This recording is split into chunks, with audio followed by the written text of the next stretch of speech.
como si fuera las cosas ya. Estudiantes del nivel avanzado, bienvenidos a nuestra sesión de biología. Hoy vamos a continuar viendo la fecundación. Recuerden, en la clase anterior hemos estado viendo acerca de la introducción a la reproducción humana, ¿verdad? Hemos visto estos factores que intervienen para que exista la perpetuación hereditaria de los seres vivos. Ahora vamos a ver cómo ocurre esta perpetuación, es decir, cómo perpetuamos para que se mantenga la especie. En este caso, la fecundación. Muy bien, ¿y qué es la fecundación? La fecundación es la fusión de células sexuales. Fusión de células sexuales, es decir, espermatozoide y óvulo. En el curso de la reproducción sexual, esta fusión debe vencer ciertas barreras donde muchos espermatozoides mueren en el intento de llegar al óvulo. Una carrera importante, impresionante, donde los espermatozoides luchan por ingresar al óvulo para que se pueda perpetuar la especie. Y esta es una imagen, esta imagen que están viendo ustedes, chicos, es una imagen a gran resolución. Miren, en un telescopio, en un microscopio de barrido electrónico, miren cuánto hemos aumentado la potencia para que ustedes puedan ver. Esto es muy interesante porque justamente el espermatozoide está ingresando en el óvulo, está rompiendo las barreras que ya hemos estado estudiando en clases anteriores. De los millones de espermatozoides que son depositados dentro de la vagina, ¿cuál ingresa? Es la pregunta que vamos a ver el día de hoy. Muy bien, etapas de la fecundación. Los detalles de la fecundación son tan diversos como el de las especies al mismo tiempo. Sin embargo, existen 4 eventos que son constantes en todas estas especies. 4 eventos muy importantes que los vamos a describir a continuación. El primer caso o el primer evento es cuando hay contacto y reconocimiento entre el óvulo y el espermatozoide, que en la mayor parte de los casos es de gran importancia para asegurar que los gametos sean de la misma especie.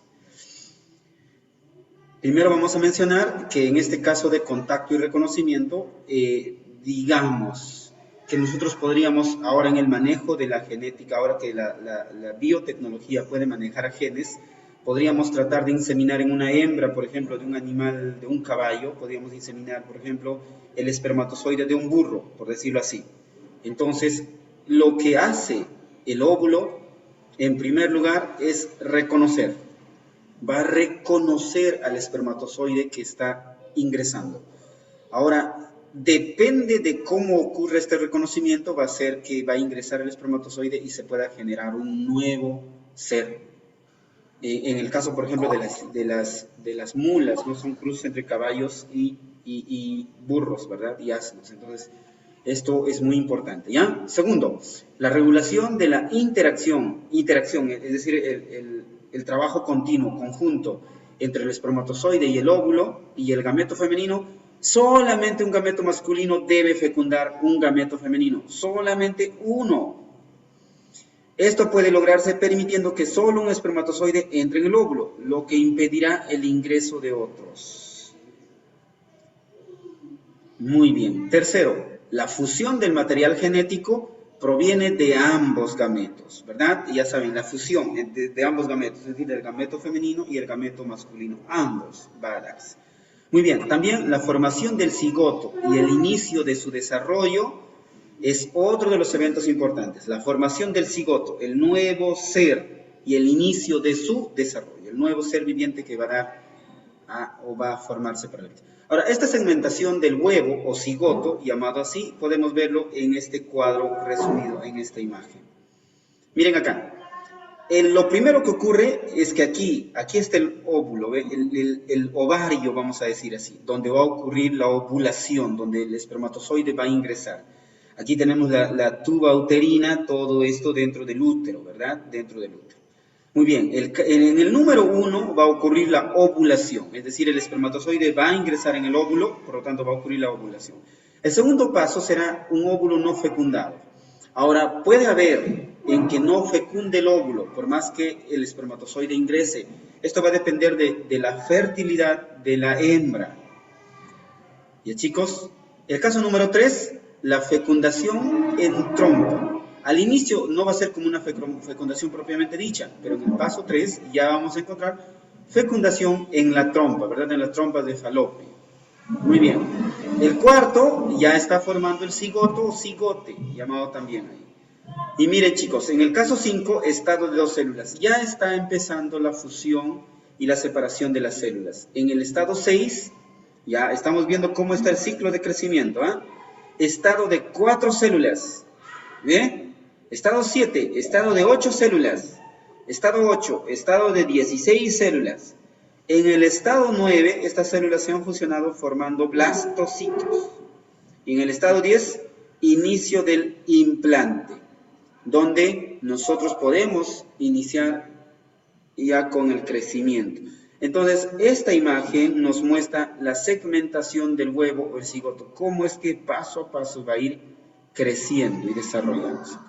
Ahora, esto es segmentación del huevo. Ahora vamos a ver la segmentación celular, es decir, cómo se multiplica la célula.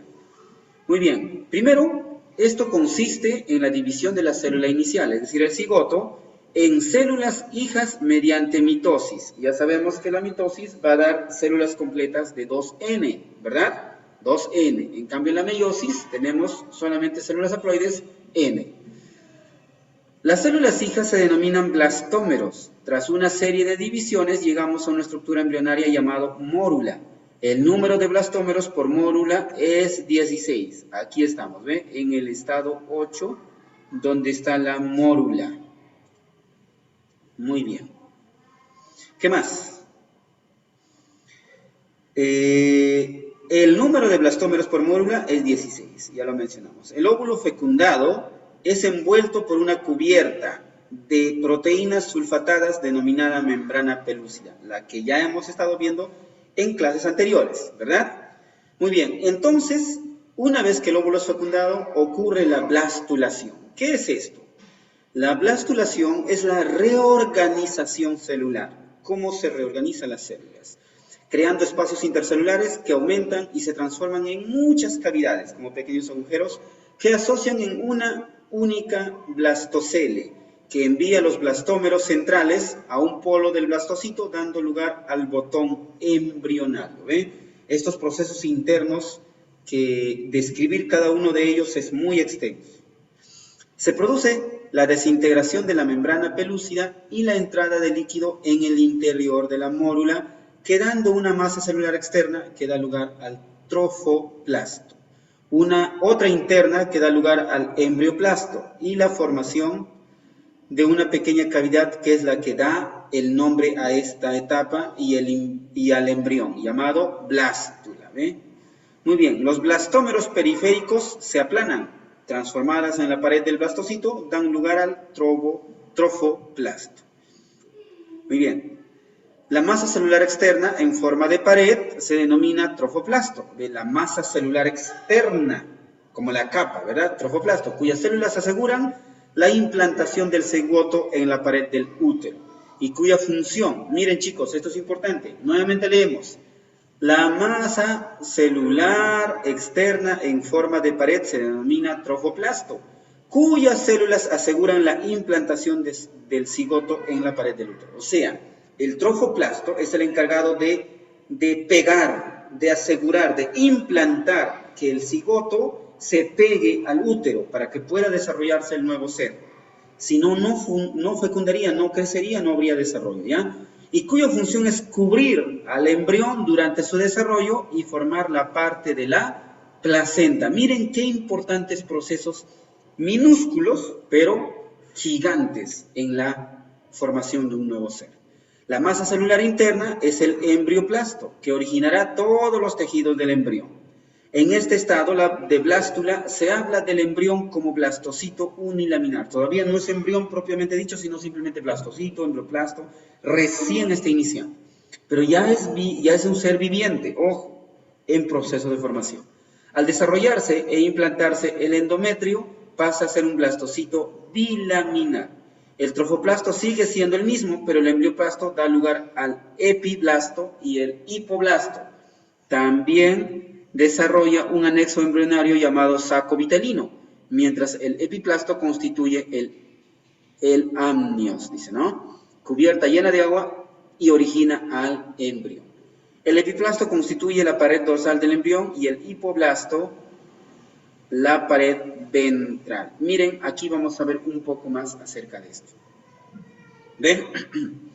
Entonces, chicos, este proceso de la blastulación es muy importante. Blastulación se llama justamente porque van a trabajar blastos, ¿no? Hipoblastos, embrioblastos, epiblastos, embrioblastos, trofoblastos, todo respecto a la blastulación. Y se decía que en muchos países las leyes, por ejemplo, dicen no es posible que esto sea un ser vivo y todavía se le puede matar y puede abortar derechos de la mujer. Mentira. Ni bien inicia la fecundación, el nuevo ser ya tiene vida, ya inicia su propio ciclo de desarrollo. El hecho de que no haya desarrollado aún no significa que no tenga vida, ya tiene, por tanto es un ser viviente. Y el aborto llega a constituirse un crimen, un asesinato. Ya, chicos, condenado por la Biblia, por supuesto, y por Dios. Ahora veamos la gastrulación. Es un periodo durante el cual se constituyen las tres hojas embrionarias, el endodermo, mesodermo y ectodermo, mediante una serie de movimientos celulares llamados movimientos morfogénicos. Pero acá, ojo, el blastocele también ingresa. ¿Recuerdan al blastocele? Vamos a volver aquí arriba.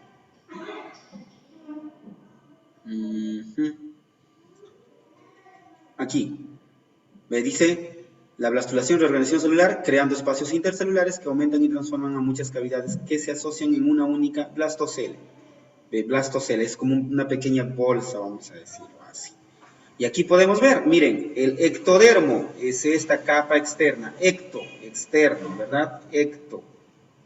Toda la parte externa. Luego tenemos al mesodermo, estos pequeños que están aquí, mesodermo. El endodermo, y esto es el blastocele, como una bolsita, ¿ve? Entonces podríamos decir lo siguiente, el blastocele es todo esto que vemos aquí. Dentro de él, blastocele, está el mesodermo. Muy bien. Continuemos. En el momento de la gastrulación, el embrión sigue siendo una estructura redonda que ha crecido poco. La primera evidencia de gastrulación es la aparición de la línea primitiva, esta rojita de acá, que ustedes ven, línea primitiva, en la superficie dorsal media espalda, dice, del epiblasto. Esta formación es debida a una condensación de células epiblásticas que se dirigen a esa área. Con la aparición de esta línea, el polo cefálico, el polo caudal y los ejes derecho e izquierdo del embrión pueden ser identificados. El movimiento de células a través de la línea primitiva da lugar a un surco llamado surco primitivo. En el extremo cefálico, es decir, en el extremo de la cabeza, vamos a decir así, de la línea primitiva, existe una pequeña, pero también bien definida acumulación de células llamada nudo o nudón de Hensen, o nodo de Hensen. Muy bien. A continuación, las primeras células que salen de la línea primitiva proceden del epiblasto. Entran en el hipoblasto desplazando algunas de sus células para formar el endodermo. Esto de acá, ¿verdad? El endodermo. Estas líneas de acá. El endodermo. Muy bien. Continúan pasando células del epiblasto por la línea primitiva hasta situarse entre el trofoplasto y endodermo, formando el mesodermo. Las células que pasan a través de la línea primitiva sufren transformaciones. Una vez constituido el mesodermo, comienza una regresión de la línea primitiva, desde el nudo de Hensen hacia el surco primitivo, es decir, en sentido caudal. En ese momento, un grupo de células epiblásticas emigran hacia el nódulo de Hensen en sentido cefálico, constituyendo una corva denominada corda o notocorda. Esta funciona como mecanismo de soporte longitudinal del cuerpo. Hace que las células embriónicas sin especialidad se conviertan en tejidos y órganos. Finalmente, el nodo de Hensen y la línea primitiva desaparecen. Las células epiblásticas que quedan en la superficie y que no penetran en el nodo constituyen el ectodermo. ¿Sabías qué? La edad de la madre es un factor de tremenda relevancia a la hora de conseguir un embarazo, a diferencia del varón. Muy bien. Hasta aquí nuestra sesión de la fecundación, mis estimados estudiantes.